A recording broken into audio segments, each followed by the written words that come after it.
All right, so we're back here once again, Couch Coaches. We are back here for OverReaction Monday. We're gonna recap week 2 of the NFL, and I got my guy Stephen Gillespie of the Breaking the Game podcast. What's going on, man? Man, just enjoying this.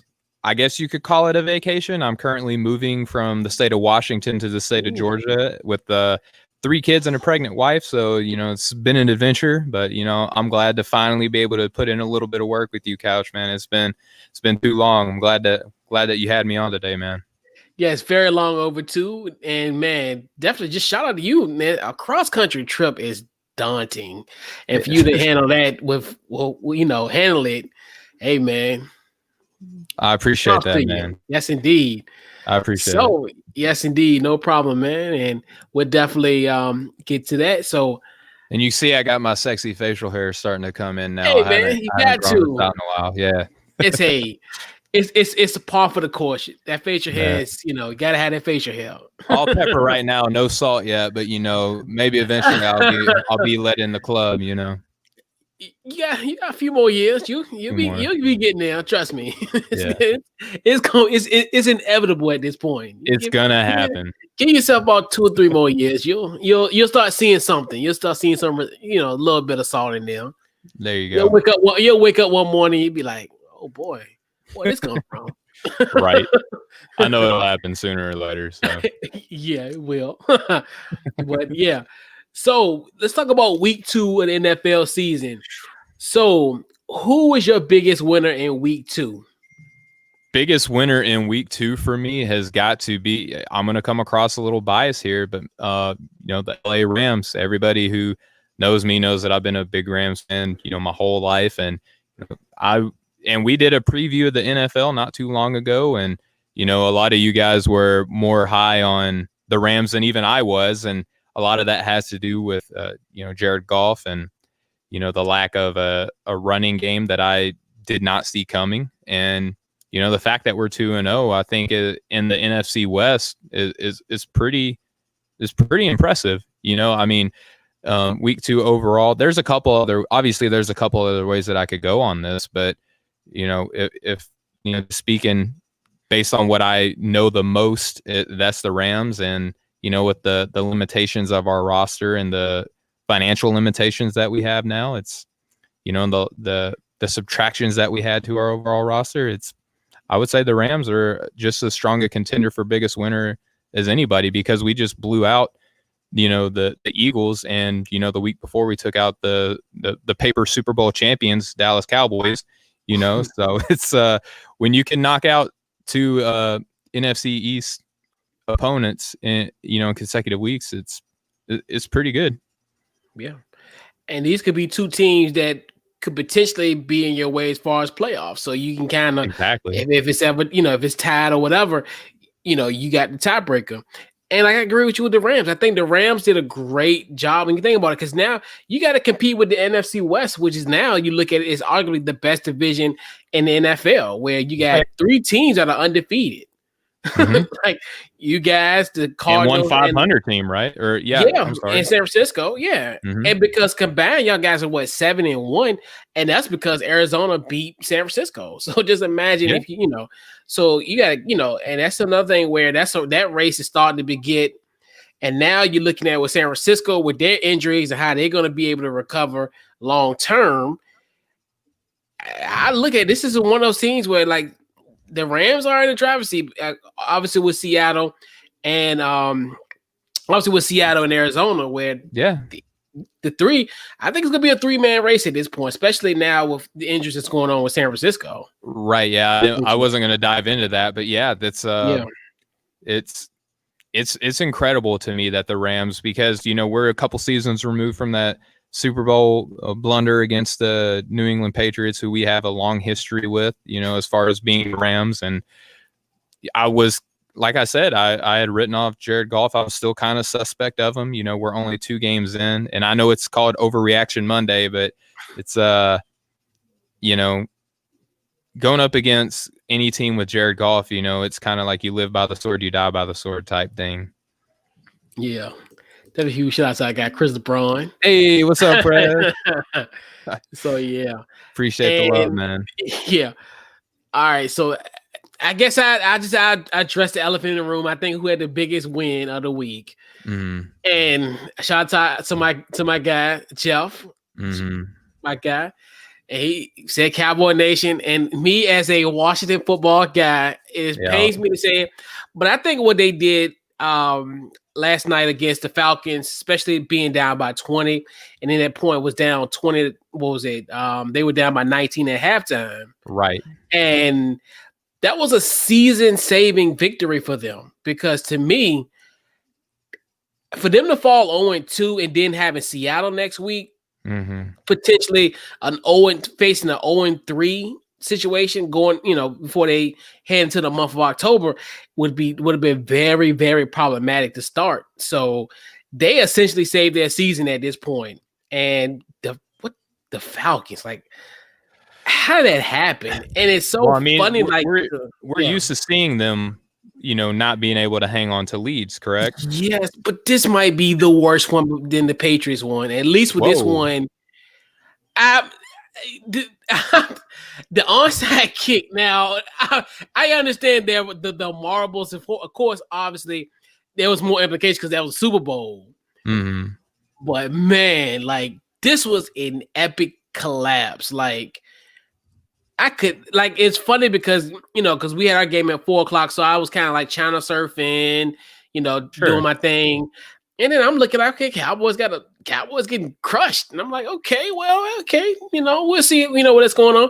Then you see them chipping away at the lead, and then and then I started watching the pregame show for my squad, and all of a sudden, somebody's like, "Yo, the Cowboys won." I'm like, "How?" Yeah, I mean, it was a valiant effort, and like you said, with facing a potential 0-2 and then going up against a team who, I know that we talked very highly of the Seahawks coming into the year. I have really high expectations. I'm talking like Super Bowl contending team this year, and starting off 0-3 with the contract issues of Dak Prescott, with the questions surrounding Ezekiel Elliott, with bringing in Mike McCarthy, who everyone thinks is this great football mind, but let's be real, he was without a job for a little bit, so obviously there were some concerns about his coaching ability. And then the injuries on the defensive end again this year, it would have been a disastrous season for a Cowboys fan. Yeah, and it's just interesting of how that because like we said, it literally saved their season, because if this, I definitely would have looked at them as like, Dad, they gonna fall to 0-3.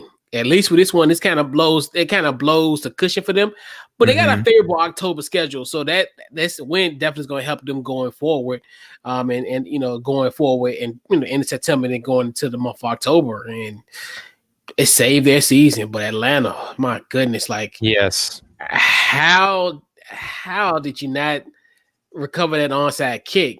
And that was really the big thing for me, was like, right, you literally essentially allowed them to get it, because to me it almost felt like what was weird about it is almost like they thought that it was going to be different, like it was going to be just handed to them. You know what I mean? It's like, I hate to bring this back to basketball. That's my love, but it's like the Clippers. It's the Clippers against the Nuggets. You know what I mean? Like, they're like, we'll win one. We're going to send them home, and it's kind of that same feel with that onside play. Speaking of the Clippers, now out of all people, who tweeted about the Falcons' demise, who had the immediate gall to say something? Montrezl Harrell. Yeah, he got roasted and flambasted on Twitter yesterday, and as he should. Yes, like, they was coming from someone who wanted the Clippers dearly to win it all this year. Yeah, I was man, for it. I was ready to place bets in March. Yes, like, I was ready to place bets on them. Like, if they make it to this, did they make it to the conference championship? I'm putting bets on anybody who want the Lakers. It's funny. Yeah. So you know what's funny is like you know how it is on these Facebook groups. Like there was a video I saw on Fox Sports where they had Nick Wright, who I don't know how you feel about him. I'm not a big fan. He had the Clippers listed as the 7th best team 47 weeks ago. And the reason I know it was 47 weeks ago is I commented on this video 47 weeks ago. And then after the Clippers lost, someone like tagged me in a post and was like, yeah, well, you saw what they did now, didn't you? I'm like, dude, come on. Like, this is 47 weeks earlier. You're basically stalking me right now. You know what I mean? Yeah. But yeah, 47 weeks ago, I was a big believer. First of all, like who remembers the thread that somebody was on? I don't know how maybe it was just circumstantial. I don't know if it just recently showed up on his Facebook or he hasn't been on Facebook in a while, but yeah, I got blasted from a post I put up 47 weeks ago where I thought the Clippers were going to be decent. Right. That's just crazy. But so, who is your biggest loser in week 2? Man. Obviously, just like the first, segment, there's different ways I could go here, but I was kind of big on the Minnesota Vikings coming into this year, and they're starting 0-2, and they lost to a team that lost last week. So, it was one of those outcomes where someone has to win. And when you're in these situations, right, you figure the team that has the largely the same amount of chemistry, Roger, that they lost Stephon Diggs and a little bit of help on the defensive end, but the Vikings are largely the same cast considering returning rosters across the league this year. I had the Vikings, looking to basically dominate the North there, and not looking like it's going to work out that way, at least, within 2 weeks of the season. Right. So that would be my biggest loser is the Minnesota Vikings. Cause now how we were speaking about Dallas, the Vikings, although they're not America's football team, right? Like they're going to be under a little bit of scrutiny with the cast that they have. Yeah. And it's weird, like, and going to your point with Minnesota, where it's one of the things where it's like it's so weird to think that they are 0-2, because I was on like you as well. I think I put Minnesota there because I figured they did have some key losses, but I figured they could overcome, because like the Stephon Diggs thing. Well, they drafted Justin Jefferson, right? And the thing was with Diggs, because Diggs really was disgruntled anyway. And they played essentially kind of like almost not like without him, but more so of, playing with him. And it's getting to a point where he was disgruntled the majority of the season, wanted to get traded, all these distractions. They still overcame those. Yeah. And then now you look at it, well, maybe with Kevin Stefanski leaving, and you look at now how Kurt is playing, and it's just he's barely over 100 yards passing, 0 touchdowns, and 3 interceptions. He's regressed to the Washington Kirk Cousins. Yes, do you like that? Correct, right. And I look at that team, and it's just like it's one of be 0-2. It is kind of a shock, especially you got Dalvin Cook, you got Thielen, right. And you were going to bounce back. And then you think about with the Colts, their injuries. We talked about Marlon Mack last week. And then Paris Campbell gets hurt. And it's just like, And Phillip Rivers did not look good in week 1. No. He did not look good in week 1. And he threw the ball, what was like 40? Was it 36 or 4? I forgot how many times. And we were just like, it was 36 or 30. I don't know what it was, but we were talking about week 1? Yeah, against Jacksonville. Yeah, I think he threw in like the high 36. 30s. Yeah, I want to say it was in the high 30s. Yeah. But I think my biggest loser, arguably, it's got to be the Jets. Yeah, I could see that. I cannot believe. And you know what's so funny about it all was? What's that? I actually had them winning this game. It was like an upset pick. I figured San Francisco 1:00 game. Weird things happen, and just the simple fact of what's crazy is San Francisco lost, and this is for real. This is not a lie. At one point, they lost their quarterback. Yep. They didn't have. They lost a running back. They lost the running back. That's quarterback, running back, wide receiver. two tight ends. Come to think about it, because Jordan Reed, my boy Jordan Reed, came in and scored 2 touchdowns. They lost two centers, Joey Bosa and Solomon Thomas, and a cornerback. Yeah. They lost 2 centers. That's like 10%. That's like 10% of their team. And we're not just talking about like run of the mill, just average starters. We're talking about Nick Bosa, like difference maker. Solomon Thomas.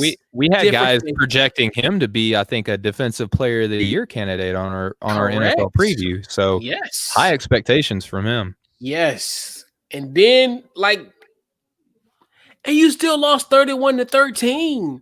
It wasn't just a loss; it was a huge loss. Yes, and it's crazy about that is, and like the Jets, and it's funny because I kept on saying, well, they were 7-9 last year. Sam Darnold, when he had mono, blase. Like I kept on saying, well, I know this team could have potentially won 10 games last year if he was healthy the whole entire season. And now I'm off the Jets bandwagon. Like I'm done. Like I'm not picking them for the rest of the year, because to me, I think if you lose to, especially to a team like that lost, you're losing to a practice squad almost. Right. You lost to a team where you're like, could you imagine any team in this league that would lose that type in one game, and could win by 18 points? We'll be looking at you like you're crazy. Yeah, that team must be better on the other side. The reason I didn't go that route, and a lot of it has to do with expectations coming into the year, and not only that, but their coaching, right? Like Adam Gase is, I would say the worst NFL head coach. I think that's probably a fair assessment. So you already had low expectations, or at least I did, of the Jets, right? Like even though they got some they got some nice dudes on defense, like Mosley. I like a lot of their defenders. Their offense is up and coming. They have some promise, but ultimately I didn't have high expectations. But like you mentioned, imagine if any other team would have did this. Like if it was the Dallas Cowboys that lost to the 49ers B team, like they would be calling for the head coach's job, no matter how good of a coach they are. If it was like a middling team, like if it was a high expectation team, maybe you give them a freak loss. But like the Jets, I didn't really kind of damn them off of this loss, because I had low expectations anyway. But you're right, when you consider the amount of injuries that they sustained, to their opponent, and they still lost, like didn't just barely lose, like they didn't just, almost squeak in a victory. They got blown out, man. It's an ugly, ugly, ugly loss. Yeah, and I just cannot believe it. Like, and it's just, it was just very weird of how that happened. But I mean, to lose like that. And I think another then we talked about the Falcons, and then we talked about the Jets. So those are my two, pretty much essentially my biggest losers for the week. You could throw in the Texans too, like the manner in which they lost. What's going on, Mo? But yeah, the Texans, the way that they lost, I think week 1, it was a better week for them overall. And you could say, like, okay, maybe there was a little bit of method to the madness and trading away D-Hop. But against the Ravens in week 2, it was, and I even I had high expectations for the Ravens this year. And I wasn't expecting like this big of a win against the Texans, though. Yeah, me too. And I figured like even in week 1 when they played the Chiefs, which feels weird. I feel like that's been like a lifetime ago. That Thursday night game, which was only 11 days ago. It feels like a lifetime ago. But I even seen in that game where it's like, okay, well, they got a little rust and they'll get together. Sure. And, so I figured, right. And then I figured coming into this Baltimore game, that they at least have somewhere their way offensively, but then Baltimore defense just shut them down. They had 16 points. Yeah, and Lamar Jackson only threw for 1 touchdown, and they still lost by almost 20. You know what I mean? Like that's not a good look for them at all, man. Not at all. But yeah. So to the best part of the show, where we do our overreactions, which, I love it. And we, so we got to This go is my into first time doing it, so yes. So our overreactions for week 2. You can just throw out just some observations. What is your biggest overreactions for week 2? the Rams are winning the NFC West this year. Ooh. The Rams are winning the NFC West this year. And again, call me a homer. As a Rams fan, I'm like almost always like skeptical and like very conservative. Most people who know me know that I'm like, it's gonna come around. But good win against Cowboys week 1, blow out the Eagles week 2, and we got a tough division. But outside of that, we got some winnable games. I had them projected going 8-8. By the way, for anybody who's curious on how I saw their season going, I did not have them going 2-0 to open the year. But now that I've seen it and I've seen them play, and even without a big name running back like a Todd Gurley, and we lost Brandon Quick as well. So, or excuse me, Cooks. I have high expectations now. If you're starting off this hot, I got them winning the West, man. Yeah. Nice. Any other overreactions this week? Any other ones? I only did one. I'm sorry. I didn't know that we were going to do rapid fire. Oh no, it's all good. Just it's not no format. Just whatever your overreactions. Yeah. Adam Gase will not finish. I don't know if this is an overreaction. He's not going to finish the season as the Jets head coach. I don't see a world in the NFL. It's different from the NBA, right? Like they'll fire like 2 coaches in a year in the NBA. Like the same team will fire 2 coaches in a year. Mm-hmm. But in the NFL, you typically have like, the leash of at least 1 season. Like you'll typically finish the season. We've seen enough of Adam Gase in Miami. We've seen him, single out the best player on their team this season. And like we mentioned earlier, the way that they lost to the 49ers, B squad. I don't know what universe this is that where this guy can have this much control of a team, two teams in a row, basically. Like, I don't know how he is able to ruin 2 teams and people will still be like, oh, but he's a quarterback guy. You know what I mean? Like he does well with quarterbacks, because Sam Darnold has not evolved to the guy that everyone projected him being. You know what I mean? It's the Peyton Manning effect, essentially. Yeah, Peyton Manning, that 1 year where they got destroyed in the Super Bowl, and Adam Gase is the new boy wonder, and he became everywhere. But he'll get his. And that's a good thing about with this team. And going to one of my overreactions, well, it's ain't even really an overreaction, but I could definitely see this team getting the #1 pick, and I can see Joe Douglas out of my hometown of Virginia pulling the trigger and getting Trevor Lawrence, and the Sam Darnold experiment is over. The Sam Darnold experiment in New York is over. Should be. I think that's going to end up happening. Yeah, so I got one more. Yeah. It's not an overreaction on my part, but can I call out some of our colleagues here on the show? Absolutely. Because the overreaction coming into this year that people have had for Drew Lock. You know what I mean? Like, I did not see. I'm sorry. Like, and again, I'm an NBA guy, right? So what do I know? But like from what I've seen of Drew Lock, coming into being a professional, and then just the crazy amount of optimism surrounding him. Like, and I get that. Like, I'm, give him a chance. Let him go in there and see what he can do. But just almost the assurity that so many people had that this guy was going to step in the season and be like basically everything that Baker Mayfield was supposed to be, right? It's just crazy to me. Maybe I'm overreacting preemptively to Drew Lock, man. He's not been a fan, and he's kind of been doing everything that I kind of expected him to coming onto a very young team, mind you. Denver is very young in a lot of their skill positions, and they're doing what I expected them to. But man, a lot of people were very optimistic about Drew Lock this year. And I seen when the injury happened, I was like, no. Yeah. Because I'm and call it hey. Spade's a spade, I was one bro. of the ones who said Drew Lock.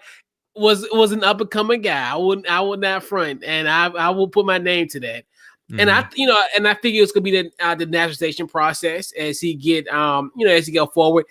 This just injury just sucks now, compound with you now being 0-2, and hopefully, if he because I know they're saying maybe like 2 to 6 weeks, or well, he could be reevaluated in 2 weeks, and then from there they'll see. But I mean, they could potentially be 0-4 potentially. So, who knows what they can be at that point. And I think long term he's going to be fine. But like coming into this year, like I know, and not to throw shade because hey, I'll take it just as much as I can get it. You know what I mean? So like it was just it was one of those things where the injury you can't plan for an injury obviously, but even prior to the injury, it's like I'm not really seeing like the second coming, a Dan Marino or whatever, you know what I mean, or a John Elway.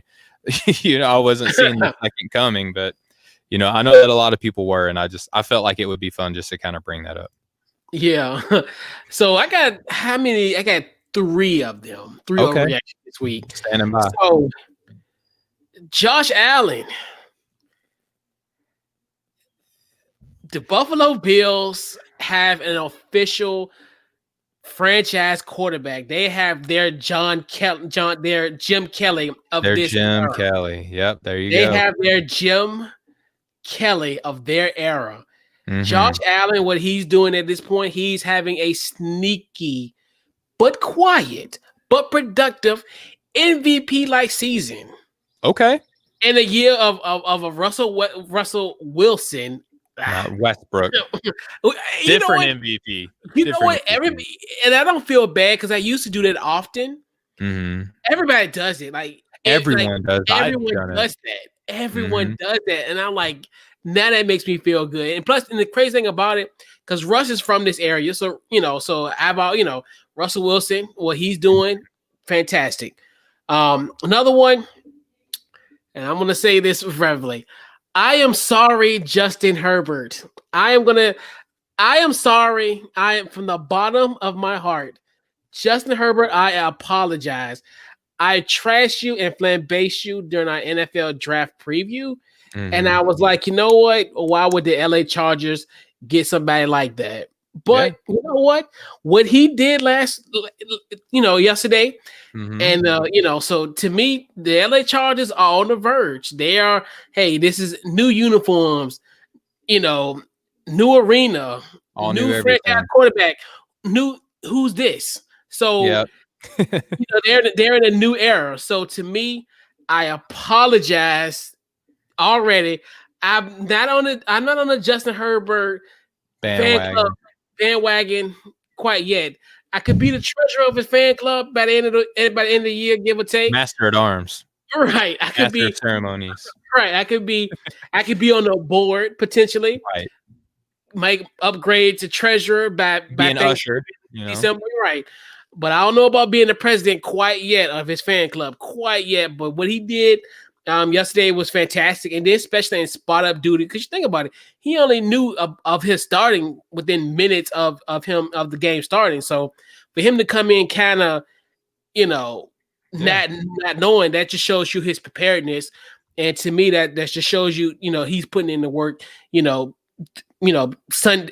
Monday through Saturday.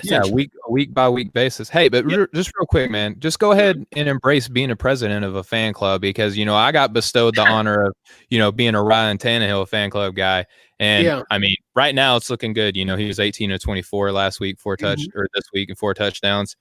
I'm a believer. I was a believer before the season, and it's cool just to be, because otherwise you got to eat crow, and I'm okay with that. And going forward, my final overreaction for this week is, so every time I see Clemson play every week, I'm just going to call him Broadway Trevor. Okay. Because he's going to the Jets. Okay. You think so? You think it's going to happen? He's going to be the number 1 pick in this draft. Trevor Lawrence and I a couple weeks ago I said get a townhome in Jacksonville. No, get ready for your penthouse suite in Manhattan or New Jersey, wherever you want to go. Yeah, because Gardner Minshew is kind of looking all right. Gardner Minshew, Kind of looking all Gardner right. Minshew, he's to a point where he's got to look like a leash. Which, if Jacksonville, they got to be really smart about it because they were kind of in this kind of a predicament during what was it? Was it 2017 or 2018 when all the quarterbacks came and they just like, oh, we're gonna stay with Blake Bortles. Bortles had a couple big games and late garbage time minutes. Yeah, correct. And so this time, just be smart. If you're at that point, you go and grab the best prospect in the last like 10 years. So Broadway Trevor. I like it because we mentioned earlier, you know, just talking about how the Jets are in just a bad spot, man. Like you run like I said, you run your best player out of town. You just whiff on draft picks. You know, you're not developing the guys that are supposed to be franchise players. And, you know, the offensive line is not good. You know what I mean? Like they've lost some talent on the defensive end, although they still have a couple of decent names on that side. Right. And yeah, it's not looking good, man. I mean, that San Francisco loss is pretty damning for them for the rest of the year, I feel like. Yeah. Absolutely. So let's put a bow on this week's OverReaction Monday. Who gets this week's game ball for you for week 2? So week 2. So for game balls, I gotta go with the Rams, man. I've been high on them, you know, all episode. I gotta give it to Jared Goff. Yeah. You know, and this is not like I think that he's the best. This is just kind of like a personal one for me because I've been calling him this generation's Jay Cutler. So kind of like how you were apologetic to Herbert, you know, you were a lot nicer to Herbert than I'll be to Jared Goff because we have a toxic relationship, so to speak, you know, like you and Herbert, y'all just started. You'll see, like I've seen this Jared Goff before, you know, and he's let me down. But you know, for the week, for, you know, going 20 of 27, 267 yards, 3 touchdowns, 0 interceptions, and a big win against Philadelphia, I got to go with my man, Jared Goff. Yeah. So my game ball this week has got to go to a guy in my backyard, Russell Wilson, the pride of Tuckahoe, Virginia. Great game in Sunday Night Football. 21 for 28, 288 yards and 5 touchdowns. Yeah. He's starting to slowly become, they finally letting Russ cook, and he's about to cook up an MVP award. Yeah, boy, does he got some. I mean, we were all high on Metcalf coming into this season. He has been everything that we've expected. Yeah. And it's not like one of those where we just thought he was going to be okay. Like when I say that he's met our expectations, they were high.